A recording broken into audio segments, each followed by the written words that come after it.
Welcome to Whiskey Wisdom. I'm Ryan Burchett, owner of Mississippi River Distilling Company, and this is a presentation that I gave at the distillery last week that I thought might have some wider interest to discuss what goes into our whiskeys here at Mississippi River Distilling Company, and thought I'd lay it down as a bit of a video here for you. But what we're going to talk about today are the mash bills, the grain recipes that go into our whiskeys, and here we're really proud to use grain that comes from distilleries all within 25 miles of our spot here in LeClaire, Iowa. And we'll meet some of the people who we get that grain from. But let's talk about what a mash bill is. It's also referred to as a grain bill. And this is the specific grain combination that's used to make the spirit. These recipes, at least for whiskey, are generally available. It's not a huge secret. People like to know what is in their whiskeys. And what's really protected by, especially some of the large scale distilleries, would be like their yeast strains and things like that. That certainly do have an impact on the whiskey, but that's a different discussion.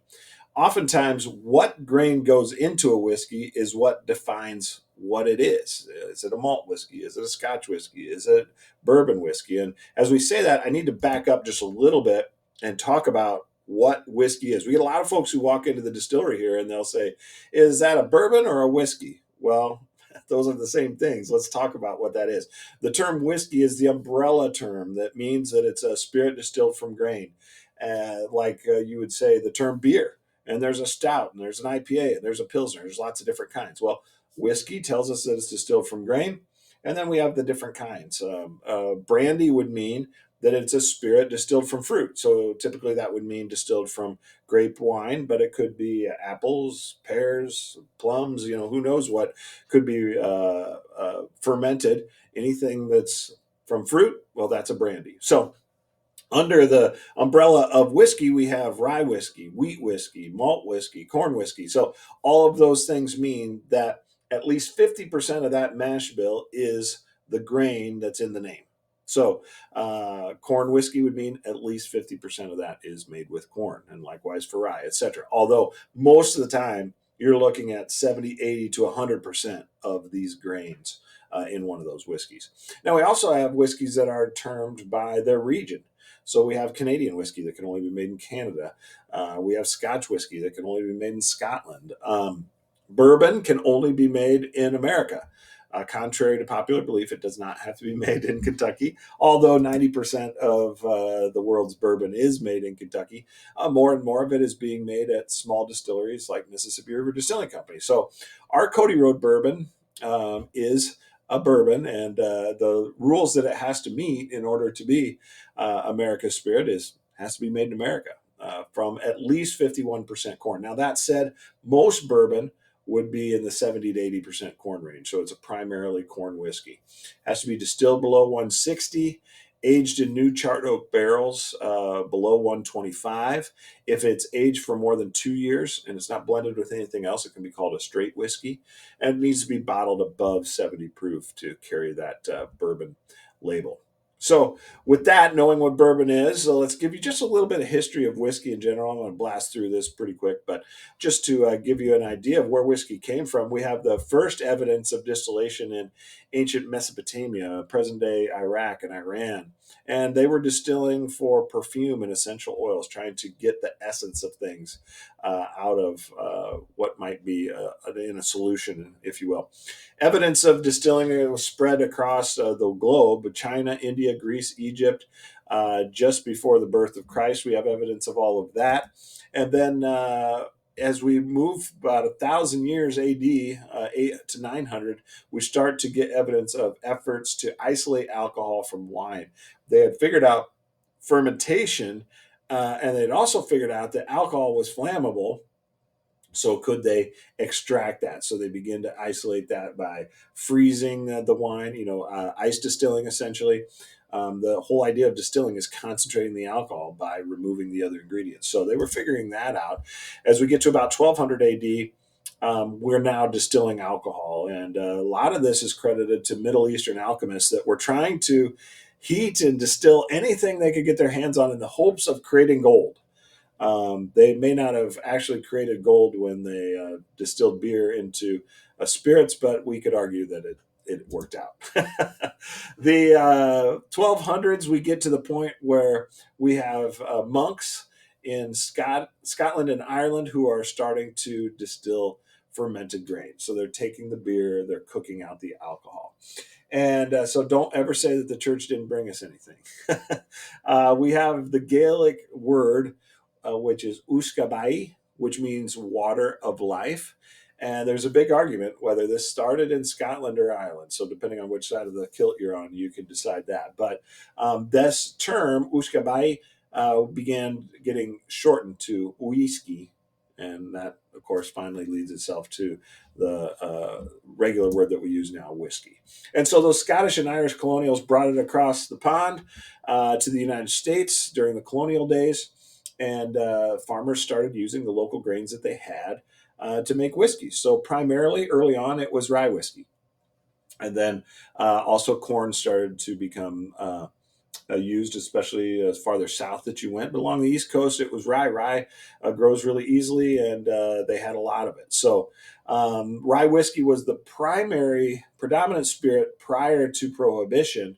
Large scale whiskey then starts to form in as a major industry in the United States in the late 1700s. Now, these are still small plants and things like that, but they're making primarily corn whiskey now in Tennessee and Kentucky. And that's important because as we reach 1920, we, of course, have prohibition in the United States where alcohol becomes illegal. The large producers stay in business by producing medicinal whiskey, right? So they're offering it through pharmacies and things like that. They're able to, while smaller, continue to produce whiskey. By 1933, when prohibition is repealed, those large producers are poised and ready to roll. And they are the ones who dictate most of the regulations that are put in place post prohibition. And of course, those generally went in their favor. So corn whiskey quickly becomes the dominant spirit moving forward in the United States because that's what was out there. Most of the smaller producers ceased to exist. One of the legends is that the regulations at this point were written to require a new barrel for bourbon whiskey, for rye whiskey by the United States government. And the legend has it that the Coopers Unions got that written into place so that you'd always have a market for barrels. So then we get into the mid 80s, and whiskey, which was certainly enjoyed, was kind of viewed as more of a lower level thing to enjoy, starts to become a luxury thing. And we have 7 main companies in the United States that are still at this point driving most of the whiskey distilling in the country. We start to see some craft brandy distillation as some Europeans come to California, as the California wine industry starts to really cement itself. And so we have some Europeans coming to California to start distilling some craft brandy in the mid 80s. But not a lot of craft whiskey distilling at this point. But interestingly enough, we start to see some of these luxury bourbon brands start to come forward. I have this ad here for Maker's Mark. It tastes expensive, and it is. That's kind of a wild statement to make, but they're trying to show that, hey, this is big stuff. And Blanton's is born at this point with the little pewter horse on the top, and so we start to see some of these luxury brands step forward. Now, in 2010, we started here at Mississippi River Distilling Company in LeClaire. Whiskey tourism industry is booming. The Kentucky Bourbon Trail is born and going strong. There's about 200 craft distilleries in the United States at this point. Now you fast forward to today, 2025, we have over 3,000 craft distillers in the United States. So all the major distilleries are making more whiskey than they ever have before. Whiskey's more popular than it ever has been. And I put this in here that the whiskey wisdom classes start and everyone who watches loves it, right? Hopefully that's the case. So enough about that. That's the history of whiskey. Let's get to talking about the grains that go into our whiskey, which is what we started out to do here. So we have the first one, which is rye, and rye is a grass. Here you see a picture of it with the little berries on top that are the seeds, and rye just grows like crazy. It's actually deemed a noxious weed in some states in the United States, but it really grows great, and it's kind of a bugger to brew with. It's really strong natural bonds, and it turns into concrete in the mash tank on its own. We need some enzymes to help digest it and break apart those proteins so that we can really get at it. But it just like when you think about rye in a bread, as dense and earthy, it has kind of that sort of a flavor as you distill it. It's known in American distilling to have a really spicy backbone that's different than corn and wheat. As far as growing it around these parts here in the Midwest, it's typically grown in Iowa, Illinois as a cover crop. When they harvest the corn, they'll put the rye down. It's a fast growing grass, keeps the soil intact, keeps nutrients in place as you move through the winter season. And so it's planted in the fall and then ready for harvest typically in the early summer months. This is where we get our rye from here at Mississippi River Distilling Company. This is the Weary's Farm, just outside of Fulton, Illinois, which is across from Clinton, Iowa, right on the Mississippi River. And Jim and Dave Weary are our corn farmers. And then you have Alex here, who and his family that also help out. And they grow a lot of corn, but they also have some sandy river bottom soil that didn't grow corn very well, and they started growing rye down there. And it's been a great partnership for us to be able to get rye locally. Um, as you taste whiskey, different whiskeys are going to hit different parts of your mouth, of course. And for our rye whiskey, where you would typically really expect a big, bold spiciness out of American rye, ours is distilled a little more like a full bodied Canadian whiskey. And by that, I mean it's light, it's smooth. And by distilling it at pushing the proof a little higher when we distill it, the mash bill is 95% rye, and actually that should say 5% malt. It says 10. That would put us at 105%. We always give more than 100% here at Mississippi River Distilling Company, but that's not what I meant to have on the slide. But anyway, it's a really sweet and smooth whiskey. It's a great sipper. It does have the spice on the finish, which lingers in your mouth, but it's not overpowering. And when you handle rye grain in the raw, it has kind of a minty, fruity aroma to it, and you can find some of that as you experiment with our rye whiskey. You get fruit forward apples, bananas, and pears, and then kind of a mint and dill flavor and a bit of aroma to it. We bottle it at 80 proof. We actually found that a lot of that fruitiness came out better at a lower proof with a little more water to it than if we really pushed the proof up on it. So we barrel it at 92 proof, which is a really low proof. Actually goes in the barrel about 95, comes out of the barrel. We lose a little alcohol during aging at 92. So then we just add a little bit of water to get it into the bottle. But it's a really interesting sipper and a little off the beaten path for folks. Of course, the grain that we have the most of around these parts is corn, and lots of it, certainly. And this is the corn that we use. It's field corn. It's not sweet corn. It's not what you buy from the teenagers on the corner in the summertime here in these parts. It's interesting to note that Iowa is the number one beverage alcohol producing state in the country, but people don't know that because it's not bottled here in Iowa.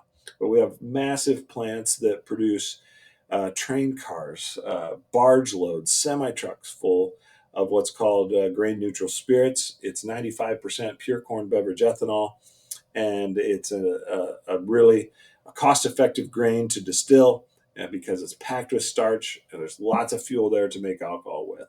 Yellow number two dent field corn, what 95% of farmers grow around these parts is what is used. Our farmers do make available. They grow some. We have some organic farmers. We have some non-GMO available, but we pretty much stick to here at the distillery whatever corn that they have for us, because they store it, and it's easier for us to just keep it on their farm, grab it as we need it. So our primary corn farmers are Ryan and Dan Clark, just a couple miles west of town here in LeClaire, and so we'll run out with our pickup, fill a couple seed tender totes with corn, and bring them back down here and get a mash underway. We make a whiskey we call Iowish whiskey, which is 100% corn. And it really allows you to experience the bright, bold sweetness of corn. It just kind of smacks you with a big old flavor. It's a great sipper. It's really clean, but really not very complex, I would say. Not a lot of spice going on, not a whole lot else besides that big corn sweetness and then the oak and the vanilla that you get from the barrel. It makes a nice base spirit for mixing with, for cocktailing. I really like it there. It's also 80 proof, so you can really experience the grain. And that was the reason that we came out with this whiskey. Technically, we could call it a bourbon, but we have our Cody Road bourbon, which is one that you can explore. The difference with this one, if you pour a little Irish whiskey with a little bit of Cody Road bourbon, you can really experience what the small grains do to change the whiskey. And that's where we get to wheat. We use wheat in our bourbon. Typically, rye is the secondary grain in bourbon. You'll typically hear bourbons classified in one of three ways: low rye, high rye, or wheated. And so by saying bourbon, it's already at least 51% corn, typically 70 to 80% corn. If it is a 5 to 10% rye, that's going to be a low rye mash bill. If it's a 10% plus rye mash bill, that's going to be a high rye mash bill. And if it's wheated, it's not going to have any rye in there. It's going to have wheat as the secondary grain. Then typically you're going to have a little bit of malt in there for the brewing process. So again, wheat's a grass. You've seen it around. The little berries are the seeds. Those contain the starch that we use in order to brew with. We use a soft red winter wheat here at the distillery, which has a higher starch content, less protein. So it's going to give us a better yield in our fermentation than a hard wheat would. This gets planted in the fall, just like the rye, and then harvested midsummer, a lot of times around July. So a little earlier than the corn would in these parts. And our corn is grown by, or rather, our wheat and our barley are grown by Tony Kenobi, who is just outside of Davenport. For those of you familiar, just east of the Davenport airport is where his main acreage is. He also maintains a few fields around town. So we actually have our wheat being grown all over the place. If you're driving around town and see a wheat field on the north side of Davenport, it probably is going into our whiskey. So adding the wheat and also some barley to the mash bill gets us to Cody Road bourbon. 70% corn, 20% wheat, 10% barley. And wheat, just like we talked about rye and bread, think about wheat for a bread. It's light, it's sweet, it's fruity, and that's what it brings to the distillate as well. And where you'll run into wheat as far as bourbon goes, typically, as I said, most of the bourbons commercially available, those have rye as a secondary grain. But you'll find some wheated out there. Maker's Mark would be the largest commercially available wheated bourbon, but there's a whole line of Buffalo Trace whiskeys. A lot of your hard to get, your Van Winkles, Pappy, and all of that, Weller, those are wheaters as well. So it's out there. But again, a smaller percentage of the overall bourbons are made with wheat. We made ours with wheat because we wanted it to be very approachable. We didn't want it to be spicy. We were going to bottle it at 80 proof. We found that it was so smooth and approachable that it needed a little more spine from the alcohol to really feel like it was delivering that bourbon flavor that we wanted. So we do bottle it at 90 proof. We also have high proof, 105 proof single barrel available. What you'll find when you taste this compared to the Irish whiskey is it's just more complex, more versatile, a lot more going on in there. And those small grains, the wheat and the barley, help to take the edge off the corn. And I think it's a much more balanced, much more complex whiskey with that small grain in there. A lot more going on to experience. And it's pretty interesting to taste those two next to each other. Widely used in distilling and, of course, brewing is barley malt. Malt is really important in that it provides a lot of the enzymes that are used to digest the starches in the grain, convert them to sugar, and give us what we need then for the yeast to eat the sugars to be able to make alcohol. So it's very important in brewing to use malt. And it's, again, another grass packed with enzymes, as I mentioned. As a distillate by itself, a pretty neutral flavor unless something has interacted with that barley beforehand. A roasting or a smoking, of course, that's where the Scotch gets its smoky flavor, is from the malt that's used. And so this is why we call it malt. You can malt any grain. Typically, barley is what is used for malting, but you could malt corn, you could malt rye. And this is what we're doing. here's a picture of a couple different malt houses. And you can see in the picture on the left that they've taken the malt and they've spread that grain all over the floor.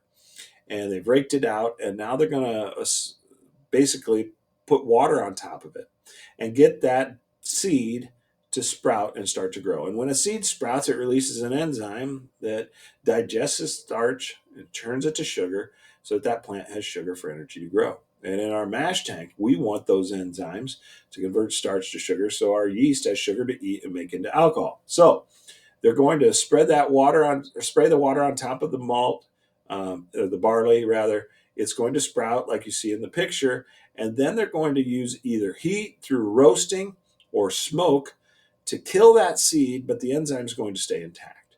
So in the picture on the right, you can see a Scottish malt house where they're running the thick smoke that's coming from a fire from peat moss logs. They go to the bogs, they cut the peat moss out. It provides a wet smoke. And that's the flavor that Scotch is really known for, especially your Islay Scotches that are big and beefy smoke. Those are going to come from this malting process where they're smoking the grain to kill off the seed and keep the enzymes intact for brewing. So that's what malt is. And we do make a 100% American malt. American malt is a relatively new category just within the last year. The Alcohol Tax and Trade Bureau has approved standards of identity for American malts, and ours is 100% malt. That is not a local grain. We get it from a malt house in Wisconsin because we can't get that grain locally, malted grain. But this is a roasted barley. It's not smoked, and so there's a lot going on. A really complex whiskey, really fun to sip on. A lot of cereal notes, toffee, baking spice. And one of the things that really surprised me, we aged this in used bourbon barrels, and the finish on this, just to me, has a really a chocolatey flavor that really hangs in my mouth for a long time after sipping on this one. So highly recommend giving this one a shot. It's at 90 proof. It'll stand up really nicely to an ice cube in it, and that will really bring out some of the complex flavors that are going on. Then to top it off, we have one other whiskey that you might be interested in if you're interested in experiencing these mash bills, and that's where we took all of these whiskeys and we put them together, which is what we call our distiller's blend.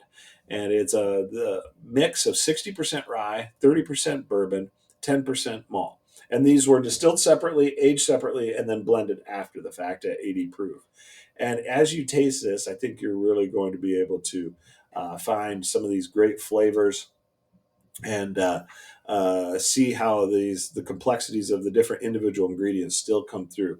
Again, we bottled it at 80 proof. At the lower proof, it helps you to get past the alcohol and really be able to find some of these whiskeys and what they're doing in there. It's a really fun sipper, especially if you have a chance to come out to the distillery and try this out. So we'd love it if you'd stop by in LeClaire. We can pour these whiskeys out on a tasting board for you, and would love to show them to you right here on Cody Road. And you can visit our website, mrdistilling.com, to find out how to find us. And hopefully we'll see you here in LeClaire soon, and or back here where we'll have some future episodes, if you will, of Whiskey Wisdom. We'll look forward to visiting with you more. Cheers.